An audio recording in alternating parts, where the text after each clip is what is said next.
దానిని విద్య చేత పోగొడతాం కదా. ఇది పాము అనే అవిద్యని ఇది తాడే అని విద్య చేత తొలగించినట్లుగా ఈ నానాత్వముతో కూడుకున్న ప్రపంచము ఉన్నది అనే దానిని ఆ అవిద్యని నాయనా ఈ నానాత్వముతో కూడుకున్న ప్రపంచం ఈ తానే గాని ప్రపంచమును ఈ తానుని వదిలి అన్యంగా వేరుగా లేదు, అంతా తానే ఉన్నది అని విద్య చేత తొలగిస్తున్నాము కదా. అలాంటి నిరసన పూర్వకంగా అలా తొలగించి ఏం చేస్తున్నాము? అవిద్య తొలగిన తర్వాత విద్యతో పని లేదు. అవిద్యను తొలగించడానికి విద్య అనే ఆయుధాన్ని ఉపయోగించారు. అవిద్య తొలగిన తర్వాత విద్య అనే ఆయుధంతో కూడా పని లేదు. ఎందువల్ల? వాడు విద్యాస్వరూపుడై ఉన్నాడు, అంటే జ్ఞానస్వరూపుడై ఉన్నాడు. జ్ఞానం తెలిసిన వారికే లోకంలో వీడు జ్ఞాని వాడు అజ్ఞాని అని అంటాం. లోకంలో వీడు జ్ఞాని అజ్ఞాని అనేది లోక దృష్టిలో, కానీ జ్ఞాని దృష్టిలో నేను జ్ఞానిని వాడు అజ్ఞాని అని అనుకోడు. అందువల్ల అంతా ఎరుక స్వరూపమే, జ్ఞాన స్వరూపమే, తెలివి స్వరూపమే ఉన్నదని తెలుసుకున్నవాడు. అలాంటి వాడికి జ్ఞానము లేదు అజ్ఞానము లేదు, కేవలము ఒట్టి జ్ఞా స్వరూపమే ఉన్నాడు, ఒట్టి ఎరుక స్వరూపమే ఉన్నాడు. అలాంటి ఎరుక స్వరూపమే ఉన్నాడు. ఈ రకంగా నిరసన పూర్వకంగా అద్వైత తత్వాన్ని నాంత ప్రజ్ఞం నా బహిప్రజ్ఞం నా ఉభయత ప్రజ్ఞం నా ప్రజ్ఞం నా అప్రజ్ఞం అని ఆ రకంగా నిరసన పూర్వకంగా అద్వైత తత్వాన్ని అక్కడ చూపించింది. ఆ రకంగానే విపర్యాసే తయోక్షీణే తురీయం పదం అశ్రుతే అని 1వ ఆగమ ప్రకరణంలో 15వ కార్యం కూడా చెప్పబడింది. ఏంటంటే ఈ రెండిటికి విపర్యాసం అంటే మిథ్యాకల్పన అని కదా అక్కడ చెప్పాడు. విపర్యాసం మిథ్యాకల్పన ఏదైతే ఉందో ఈ రెండిటికి ఈ విపర్యాసం అనేది ఏదైతే నశిస్తుందో అప్పుడు తురియం అశ్రుతే తుర్యాన్ని పొందుతాడు. జాగ్రత్త స్వప్నం అనే విపర్యాసములు, జాగ్రత్త స్వప్నములో 2 ఉన్నాయి. ఏంటి? అగ్రహణం, తన స్వరూపం తెలియకపోవడమే అక్కడ జాగ్రత్త స్వప్నం అని అగ్రహణం. అక్కడ జాగ్రత్త స్వప్నము అనే అవస్థలు ప్రపంచముగా ఏదైతే అన్యతాగ్రహణం ఉన్నది, ఆ అన్యతాగ్రహణం ఏదైతే ఉన్నదో అది విపర్యాసం.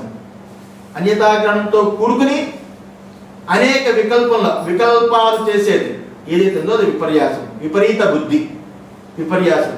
ఆ విపరీత బుద్ధికి అన్యతాగ్రహణానికి రెండిటికి కారణము అగ్రహణమే. ఈ 3 ఎప్పుడైతే క్షీణిస్తుందో విద్య చేత, గురువుల యొక్క బోధ చేత ఈ 3 ఎప్పుడైతే క్షీణిస్తాయో అప్పుడు తురీయం పదమశ్రుతే తుర్యాన్ని పొందుతాడు అని అవిద్యాద్వయము యొక్క అంటే జాగ్రత్త స్వప్నం అనే అవిద్యాద్వయం యొక్క విపర్యాస రూపత్వం కూడా మిథ్యా కల్పన అని అక్కడ శ్లోకంలో కారికలో గౌడపాదాచార్యులు కూడా ఈ రకంగా చూపించారు. దానికి విరుద్ధంగా ఇక్కడ అవిద్య ఎవరిని ఆశ్రయించి ఉంది అని చర్చ ఏదైతే ఉన్నదో అది అవిద్యలోనే ఉన్నది నాయన, అవిద్యలోనే ఉన్నది. అవిద్యలో ఉన్నది కాబట్టి ఆ చర్చించేవాడిని మేము వేదాంతులముగా నాయన అవిద్యా స్వరూపమైన విపర్యాసము, విపర్యాస స్వరూపమైన అన్యథాగ్రహణము, అన్యథాగ్రహణ స్వరూపమైన అగ్రహణము సర్వము కూడా ఏదైతే ఉన్నదో నీ యందు కేవలము ఆరోపమే గాని నిజంగా నీ యందు అగ్రహణము లేదు, అన్యథాగ్రహణము లేదు, విపర్యాసము లేదని బోధ చేసి ఉన్నాము. అందులో అవిద్య ఎవరిని ఆశ్రయించింది అని ఆ చర్చ అవిద్యలోనే ఉన్నది. అందులో అవిద్యకు ఆశ్రయం ఏది, విషయం ఏది అని ప్రశ్న, దాని విచారమే అవిద్యలో ఈ రకంగా అవిద్యలోనే ఉంది కాబట్టి దానికి అర్థం లేదు అని ఈ రకంగా ఇక్కడ అర్థం ఏమిటి? మొత్తానికి ఇక్కడ కల్పనాత్మానం దేవః ఇతి అంటే ఈ శ్లోకానికి మొత్తం అర్థం ఏమిటంటే తెలుసుకునేవారు, తెలియబడేది, తెలుసుకునుట అనేవి ఏవైతే ఉన్నాయో ఈ సాధనలన్నీ కూడా తెలియబడే జగత్తు అనే ఇవన్నీ తెలియబడే జగత్తు, తెలుసుకునే ఇంద్రియాలు, తెలుసుకునుట అనే ఇంద్రియాలు, తెలుసుకునేవాడనే ప్రమాత ఇవన్నీ కూడా ఆత్మగానే ఉన్నవి. ఇక తానే వికల్పించాడంటే ఈ 3 తానుగానే కల్పించబడింది. ఈ 3 తానే తెలుసుకుంటున్నాడంటే తానే కల్పించి తానే తెలుసుకుంటున్నాడు అంటే 3 తానే ఉనికి స్వరూపుడై ఉన్నాడు. ఈ 3టికి తానే చైతన్య స్వరూపుడై ఉన్నాడు అని అర్థం. చిత్తు సత్తు రెండు ఆయనే అని ఈ రకంగా చెప్పు, అన్నీ ఆయనే అయి ఉన్నాడు. ఇలా ఎందుకు తెలియబడుతుంది, ఎందుకు ఇలా కనిపిస్తుంది అంటే మళ్ళీ నీకు అదే చెప్పాలి, అధ్యారోప దృష్టితో అవిద్యా దృష్టితో అని చెప్పాలి. నువ్వు ప్రశ్న వేసావు ఎందుకు ఇలా కనిపిస్తుంది అంటే అవిద్యా దృష్టితో. నిజంగా అది ఈ రకంగా వికల్పాలు జరిగిపోలేదు, మరి కనిపిస్తుంది కదా అవిద్యా దృష్టితో. అవిద్య అంటే ఏమిటి? ఇది నిర్వచనం, లేనిది ఉన్నట్టుగా కనిపించడము అవిద్య అంటే. మరి అవిద్య ఎలా పోతుంది? విద్య చేతనే పోతుంది. విద్య అంటే ఏమిటి? నా అంతఃప్రజ్ఞం, నా బహిప్రజ్ఞం, ఇంతే. ఇదే దీనికి అర్థము అని చెప్పి ఇక్కడ సత్యనారాయణ స్వామి వారు ఒక రహస్యాన్ని దీంట్లో ఏం చెప్పారంటే, ఏదైతే ఈ ఆత్మ సుషుప్తి స్థానమందు, సుషుప్తి స్థానం ఇక్కడ విచారించవలసిన విషయం ఏమిటంటే, ఇంతవరకు కారికలలో వైచత్య ప్రకరణంలో జాగ్రత్త స్వప్నములు రెండింటి గురించి వివరించాడు. జాగ్రత్త ప్రపంచం స్వప్నములో లేదు, స్వప్న ప్రపంచం జాగ్రత్తలో లేదు. జాగ్రత్త ఎంత సత్యమో స్వప్నము అంత సత్యము, స్వప్నము ఎంత సత్యమో జాగ్రత్త అంత సత్యము. అయితే సాక్షి దృష్టితో రెండు సమానమై ఉన్నాయి, రెండు మిథ్య ఉన్నాయి. జాగ్రత్త లోకంలో స్వప్నమంతా మిథ్య అనుకుంటారు. ఇందువల్ల స్వప్న పదార్థాలు జాగ్రత్తలో ఏ రకమైన ఉపయోగానికి లేవు. స్వప్నములో ఉన్న ఆలోచనలు జాగ్రత్తలో ఉపయోగం లేదు. స్వప్నంలో కనిపించేది ఏది ఉపయోగం లేదు కాబట్టి జాగ్రత్త దృష్టితో నిరాశాభావంతో స్వప్నం మిథ్య అంటాడు. అది నిరాశ, అదే ఉపయోగం లేదు, ఉపయోగం లేనిది అది మిథ్య, వేస్ట్ స్వప్నం అని అంటారు. కానీ జాగ్రత్త దృష్టితో జాగ్రత్త అభిమానం చేత సర్వులు సర్వలోకంలో ఉన్న వాళ్ళందరూ ఏదైతే స్వప్నాన్ని మిథ్య అంటున్నారో ఆ రకంగా మిథ్య అని వేదాంతులు చెప్పలేదు. బాగా గుర్తుపెట్టుకోవాల్సిన కీలకాలు. ఆ రకంగా మిథ్యాని స్వప్నాన్ని వేదాంతులు చెప్పలేదు. అయితే మిథ్య అంటే ఏమిటి? మేము చెప్తాం, స్వప్నము జాగ్రత్త దృష్టితో మిథ్య కాదు. ఒకవేళ జాగ్రత్త దృష్టితో స్వప్నము మిథ్య అంటే స్వప్న దృష్టితో జాగ్రత్త కూడా మిథ్య అవుతున్నది. చూసుకో, స్వప్నము కూడా మిథ్య అవుతుంది. జాగ్రత్త ఎంత సత్యమో స్వప్నము కూడా అంత సత్యం. రెండో విషయం చూసుకో. ఎందుకంటే స్వప్న సమకాలంలో విషయాలు అపూర్వంగా కనిపించినా అక్కడ స్థాన ధర్మాన్ని బట్టి ఆ ప్రమాతృవు ఆ రకంగా అనిపిస్తూ ఉంటుంది. ఇక్కడ స్థాన ధర్మాన్ని బట్టి ఇక్కడ ప్రమాతృవు ఈ రకంగా అనిపిస్తుంది. అదేంటి అక్కడ గాలిలో తిరుగుతున్నట్టుగా కనిపిస్తాడు కదా అంటే ఇక్కడున్న ప్రమాతృతో కూడుకున్న ఉపాధి కూడా ఆ రకంగా గాలిలో తిరుగుతున్నట్టుగా ఎన్నో ప్రయోగాలతోటి చేస్తున్నారు కదా. ఇక్కడ కూడా ఆశ్చర్యకరమైనవి అపూర్వమైన విషయాలు. మనకి అసలు మంచు అంటే తెలియదు, మంచు కొండలంటే తెలియదు. హిమాలయాలు పోతే అద్భుతంగా మంచు కొండలు, కళ్ళు కూడా చల్లగా అయ్యి ఆ మంచు కొండలు చూడలేని స్థితి ఆ ఆనందాన్ని ఆశ్చర్యాన్ని కలిగిస్తుంది. అందులో ఆశ్చర్యకరమైన విషయాలు, అద్భుత విషయాలు జాగ్రత్తలోనే ఉన్నవి, అలాగే స్వప్నములోనే ఉన్నవి. అలాగే స్వప్నములో ఉన్న విషయాలు జాగ్రత్తలోని తోచుచున్నాయి. కొన్ని జాగ్రత్త యొక్క వాసనలే స్వప్నాలు అనుకుంటే స్వప్నం యొక్క విషయాలు జాగ్రత్తలోనే తోచుచున్నాయి, జాగ్రత్త విషయాలు స్వప్నంలోనే తోచుచున్నాయి. అంటే దేనికి ఏది వాసన అంటాము, దేనికి ఏది కారణం అంటాము? అందులో ఇక్కడ కారణము కార్యము కూడా కుదరదు జాగ్రత్త స్వప్నాలకి. అందులో జాగ్రత్త ఎంత సత్యమో స్వప్నము అంత సత్యము అని చూపించాము.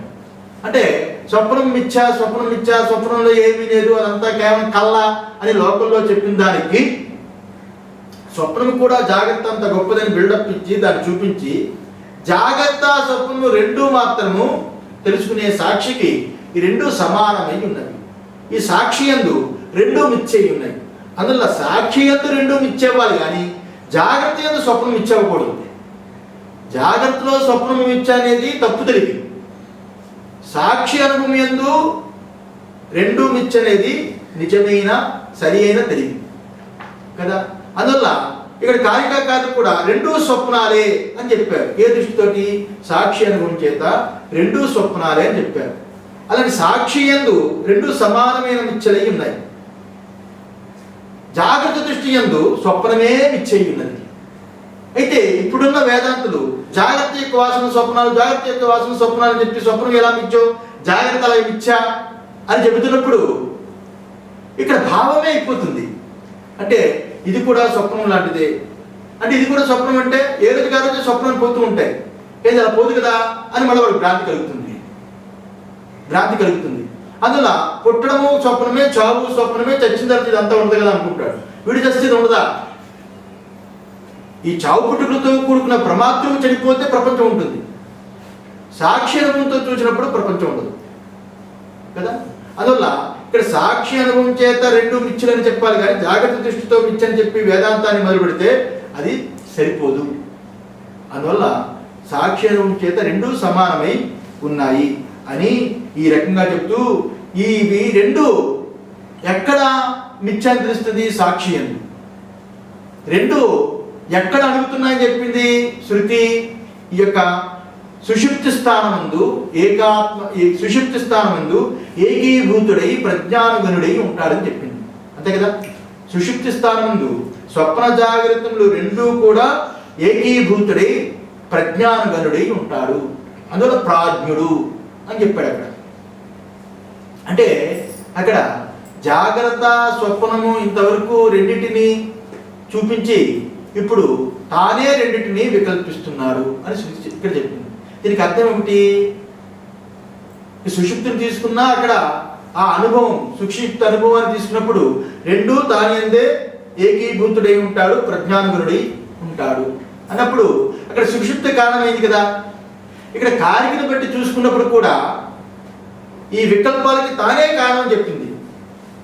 తానే కారణమైన ఈ స్వరూపమైన ఆత్మయే ఈ వికల్పాలకి, జాగ్రత్త స్వప్నం రెండు వికల్పాలకి తానే కారణం చెప్పాడు. ఇక్కడేం చెప్పాడు? సుషుప్తి విచారణప్పుడు ఈ రెండు లేనమవడానికి తానే కారణమై ఉన్నాడు. ఈ రెండు మళ్ళా రావడానికి కూడా ఏష సర్వేశ్వర ఏష సర్వజ్ఞ అని ఇక్కడ కూడా సుషుప్తిని కారణమని చెప్పాడు. అందువల్ల ఇక్కడ సర్వ వికల్పాలకి అవి తోచడానికి ఈ తానే ఆస్పదము, ఆధారము అని చెప్పి తోచుటకు స్వయంగా స్వయంసిద్ధమైన నిర్ధర్మకమైన అద్వైత స్వరూపము ఏదైతే ఉన్నదో అద్వైత స్వరూపమే తోచడానికి కారణమై ఉన్నదన్నప్పుడు, తోచడానికి కారణమై ఉన్నది అన్నప్పుడు అక్కడ ఆ తోచడానికి కారణమై ఉన్న అన్నప్పుడు ఆ కారణం ఎక్కడ చూపించారు? సుషుప్తి అని చూపించారు కదా, సుషుప్తి అని చూపించారు. అందువల్ల ఇక్కడ సుషుప్తి ఎందు చూపించారు అంటే ఆ చూపు కూడా ఒక స్థాయి, ఒక అవస్థగా, ఆ చూపుని కూడా ఒక అవస్థగా పెట్టి ఆ కారణంగా చెప్పి కార్యమైన జాగ్రత్త స్వప్నము రెండింటిని చూపించారు కదా. అది అవస్థాత్రయము అని చెప్పారు. అది అవస్థాత్రయం అని చెప్పినప్పుడు ఆ అవస్థాత్రయము అవస్థాద్వయాన్ని ఇంతవరకు చూపించి అవస్థాద్వయం తర్వాత నేను దీనికి కారణము, ఈ సృష్టికి వికల్పానికి నేను కారణము అని చెప్పినప్పుడు అక్కడ కారణం అంటే ఎవరు? ఇక్కడ సుషుప్తి అని ఏదైతే పేరు పెట్టుకొని, ఇది నిద్ర అని పేరు పెట్టుకుని లోకంలో లౌకికులు నిద్ర అని, వైదికులు సుషుప్తి అని ఏదైతే పేరు పెట్టుకుని దాని ముసుగులో ఉన్నారో అక్కడ సుషుప్తి నిద్ర అనే ప్రత్యయాన్ని తొలగించి అక్కడ ఇదే కారణమై అక్కడ కేవలం ఆత్మ ఉన్నది సుషుప్తి అని, ఇక్కడ విపర్యాసమై ఉన్నది జాగ్రత్త స్వప్నాలు. జాగ్రత్త స్వప్నాల యొక్క విపర్యాసాలు రెండు తోచడానికి, వికల్పాలు తోచడానికి సుషుప్తి కారణమై ఉన్నది అని చెప్పడానికి అక్కడ కారణాన్ని కూడా తొలగించి, అంటే జాగ్రత్త స్వప్నాలు రెండు వికల్పాలే అని ఇంతవరకు చెప్పాడు కదా. ఆ వికల్పాలు రెండు చూచే సాక్షి ఎందు రెండూ లేవు, రెండు తొలగినప్పుడు కేవలము అనుభవమే ఉన్నది, తానే ఉన్నది అని చెప్పినప్పుడు ఎక్కడ తోచిందో అక్కడే తొలగించుకోవాలి. ఏ కారణం ఎందు కార్యం తొలగిందో ఆ కారణము కూడా కార్యం లేనప్పుడు కారణము తొలగించడానికి నాంత ప్రజ్ఞం నా బహిప్రజ్ఞం నా బహిర్భూత ప్రజ్ఞం నా ప్రజ్ఞం నా ప్రజ్ఞానగణం నా ప్రజ్ఞం నా ప్రజ్ఞం అదృష్టం అవ్యవహార్యం ఈ రకంగా చెప్పింది. నా అంతఃప్రజ్ఞం అది అంతఃప్రజ్ఞ కూడా కాదు, అంటే స్వప్నము కాదు. నా బహిప్రజ్ఞము అది జాగ్రత్త కాదు. నా ఉభయత ప్రజ్ఞము జాగ్రత్త స్వప్నము మధ్య దేశకాలాలు కూడా లేవు. నా ప్రజ్ఞానగణం అంటే అది ప్రజ్ఞాన ఘనుడు కూడా కాదు. ఆ సుషుప్తిని పెట్టుకుని చెప్తున్నాడు. ఇక్కడ ప్రజ్ఞాన ఘనం కూడా కాదు, అది ప్రజ్ఞాన ఘనం కూడా కాదు. నా ప్రజ్ఞం అది అవిద్య కూడా కాదు, తెలియకపోవడము కూడా కాదు. అవిద్య అనే బీజం మాయా బీజము కూడా కాదు. మాయాబీజం కూడా కాదు, అవిద్యా బీజం కూడా కాదు, జగద్బీజం కూడా కాదు. ఇందువల్ల నా అంతఃప్రజ్ఞ నా బహిప్రజ్ఞ రెండు లేనిది. మరి నా ప్రజ్ఞం అక్కడ ఏ రకమైన అప్రజ్ఞం అంటే ఏమి తెలియకపోవడం అది కూడా లేదు. ఇందువల్ల అది అదృష్టము. అదృశ్యం అదృష్టము అదృశ్యమా అదృశ్యము అదృశ్యము అంటే దేనికి దృశ్యము కాదు. అదృష్టం అన్న అదృశ్యం అన్నాడు. ఏ దేనికి అది దృశ్యము కాదు. అనుభవము ఇంద్రియాలకు దృశ్యం అవుతుందా? అనుభవం ఇంద్రియాలకి దృశ్యం కాదు.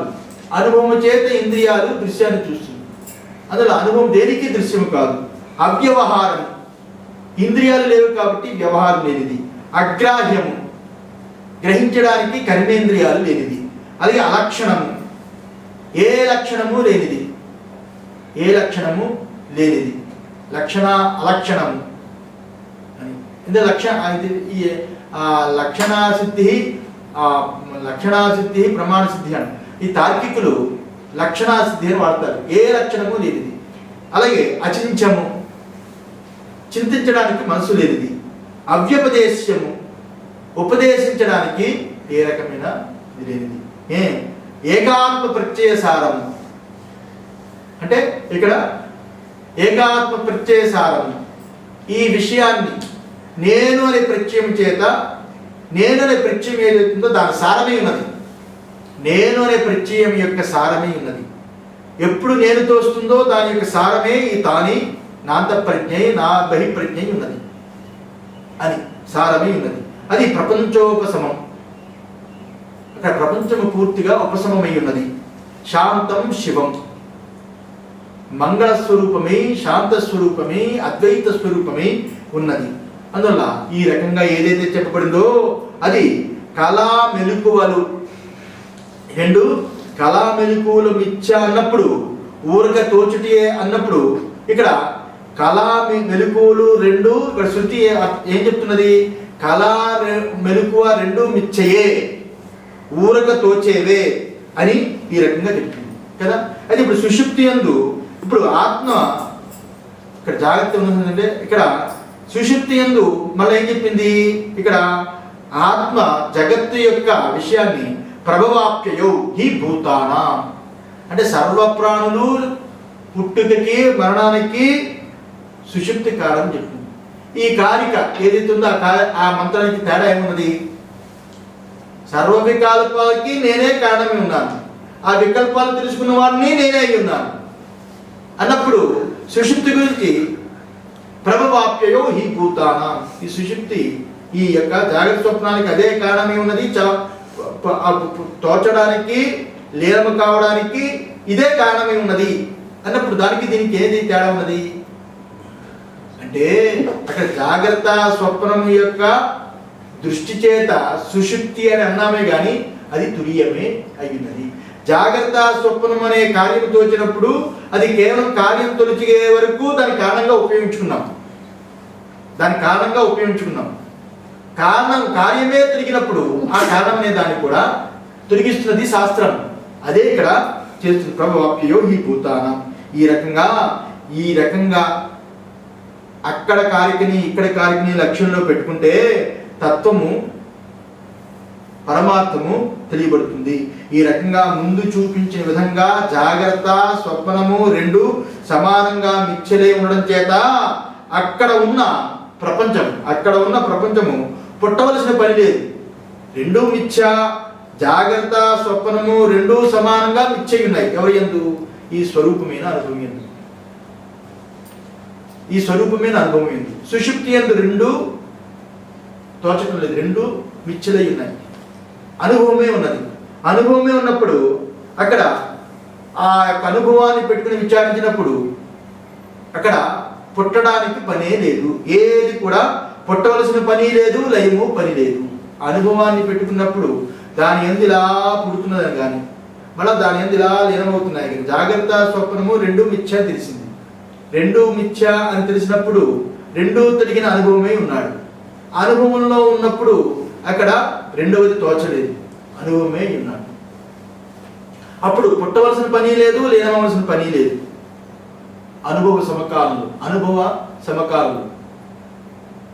పుట్టడానికి, పుడుతున్నది, లయమవుతున్నది అనడానికి ఈ అనుభవమే కారణమై ఉన్నది. అంటే అనుభవము కారణమై ఉన్నదంటే మీరు పెట్టుకున్న సుషుప్తి నిజమైన అనుభవ స్వరూపమే ఉన్నది. ఈ రకంగా దీన్ని తెలుసుకున్నవాడు ఈ దానిని ఆత్మ నిష్ప్రపంచుడై ఉంటాడు. దీన్ని ఎవరైతే తెలుసుకుంటాడో వాడు తెలుసుకున్నవాడు ఈ దానిని ఆత్మ నిష్ప్రపంచై అయి ఉంటాడు. అందువల్లే కారికాకారులు ఆగమ ప్రకరణం చివరిలో ప్రపంచో యది విద్యేత నివర్తంతే న సంశయ. నిజంగా ప్రపంచం అనేది ఉంటే దాన్ని నివర్తించవచ్చు. ప్రపంచం లేని దాన్ని ఎందుకు నివర్తించాలి? ప్రపంచం అనేది ఉంటే నివర్తించవచ్చు. అందువల్ల ప్రపంచమే లేనప్పుడు ఎందుకు నివర్తించాలి? ఈ రకంగా మాయామాత్రం ఇదం ద్వైతం అద్వైతం పరమార్థత అని దాని పూరకం. ఇది మాయామాత్రం, నామరూపాత్మకమైన ఈ ప్రపంచం ఏదైతే ఉన్నదో ఇది నామరూపాత్మకమైన మాయారూపము. ఈ ద్వైతమంతా అద్వైతం పరమార్థ అని రకంగా చూపించి, ఆ రకంగానే ఇక్కడ కళ మెలకువలు రెండు కూడా మిథ్య అన్నప్పుడు అక్కడ అర్థం ఏమిటి? ఊరక తోచేవే గాని ఇక్కడ నిజము కాదని శృతి సమ్మతమై ఉన్నది.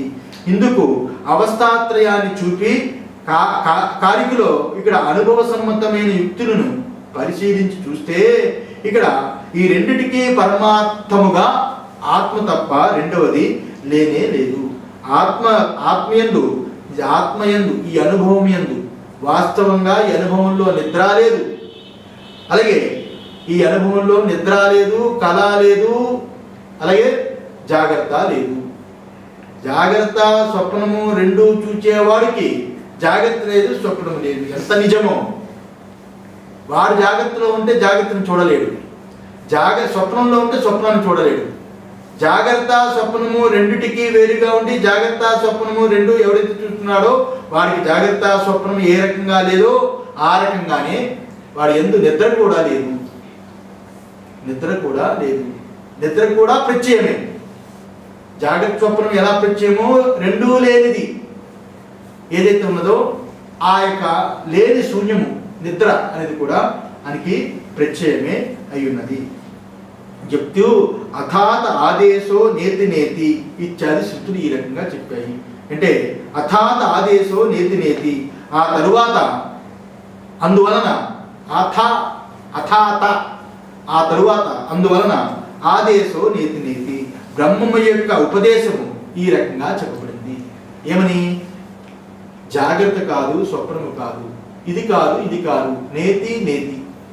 జాగ్రత్త కానిది, స్వప్నము కానిది, కేవలము తురియమై ఉన్నది. నేతి నేతి అంటే ఇక్కడ రెండు రకాలు, జాగ్రత్త కానిది, స్వప్నము కానిది.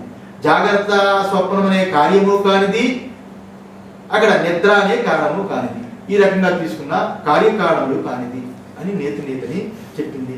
నచమస్థాని భూతాని గీతలో 9, 5 ఇత్యాది స్మృతుల్లో కూడా చెప్పబడింది. నేను భూతములు నా యందు ఉన్నవి కావు. నచమస్థాని భూతాని, ఈ భూతములు, ఈ ప్రాణులు, ఈ జగత్తులు ఏవైతే ఉన్నాయో అవి నా యందు ఉన్నవి కావు, నా యందు తోచేవే. ఏవైతే తోస్తున్నాయో ఉన్నవి కావు అని కదా. ఈ రకంగా ఇక్కడ అలాగే ఉపదేశ సాహస్యంలో కూడా వికల్పనాశ్చాపి విధర్మకం శృతే పురా ప్రసిద్ధేశ్చ వికల్పతో అద్వయం నచ ఇతి నేతి నేతి యథా వికల్పితం నిషిధ్యతే అత్రాపి అవిశేష సిద్ధయే. ఉపదేశ సహస్రి అది 19, 18లో ఈ రకంగా ఉపదేశ సహస్రి పద్య భాగంలో చెప్పబడింది. ఏమని? వికల్పనాశ్చాపి విధర్మకం శృతే, అద్వయం అద్వైత తత్వమైన అద్వయం ఏదైతే ఉన్నదో దాని యందు వికల్ప హేతువు కలిగినప్పటికీ అయి ఉన్నప్పటికీ ఈ విరుద్ధ స్వభావము నిజంగా ఈ అద్వయము కలది కాదు. దాని యందు ఈ రకంగా వికల్పాలు జరుగుతున్నప్పటికీ ఈ విరుద్ధమైన స్వభావంతో కూడుకున్నది కాదది. ఆ విరుద్ధమైన స్వభావ ధర్మముతో కూడుకున్నది కాదు అది. దాని యందు కల్పించబడుతున్నప్పటికీ పురా ప్రసిద్ధేశ్చ వికల్పతో అద్వయం.